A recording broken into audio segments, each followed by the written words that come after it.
Hello friend, আজ তোমাদের সাথে শেয়ার করব একটি লোটে মাছের রেসিপি। এমনভাবে লোটে মাছ রান্না করলে এক থালা ভাত শুধু লোটে মাছ দিয়েই খাওয়া হয়ে যাবে। তো বেশি বকবক না করে ভিডিওটা শুরু করা যাক। প্রথম থেকে শেষ পর্যন্ত না স্কিপ করে দেখতে থাকো। দেখো, কড়াই গরম হয়ে গেলে তেল, জিরে, তেজপাতা আর টমেটো কুচি, পেঁয়াজ কুচি দিয়ে দিয়েছে।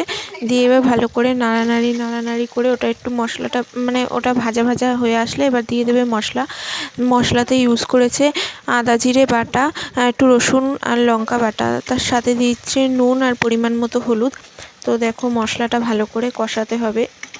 মশলা কষিয়ে মশলার গায়ে দিয়ে যখন তেল ছেড়ে আসবে, দেখো তেল ছেড়ে এসছে, এবার লোটে মাছটা দিয়ে দেওয়া হবে।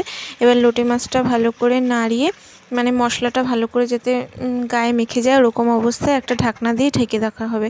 তো ঢাকনা তুলে দেখো, দেখতে ঠিক এরকম এসছে। তো মাছ থেকে জল ছেড়েছে, ওই জলেই কিন্তু রান্না হবে, এক্সট্রা কোনো জল দেওয়া হবে না। লোটে মাছের গায়ে দিয়ে কিন্তু অনেকটাই জল বেরোয়। তো যাই হোক, তো এরকম অবস্থায় একটু জলটা শুকিয়ে নেওয়া হবে, কারণ এতটা জল থাকবে না। তো দেখো, জল শুকিয়ে আসলে এরপরে দিয়ে দেবে ধনেপাতা কুচি। অনেকটাই ধনেপাতা কুচি দিয়েছে। তো দেখতে ঠিক এরকম এসছে। তো আর একটু নাড়ানাড়ি করে দেখো, বেশ এরকম থকথকে অবস্থায় এটাকে নামিয়ে দেওয়া হবে। এই রেসিপিটাও কিন্তু আমার মায়ের হাতের।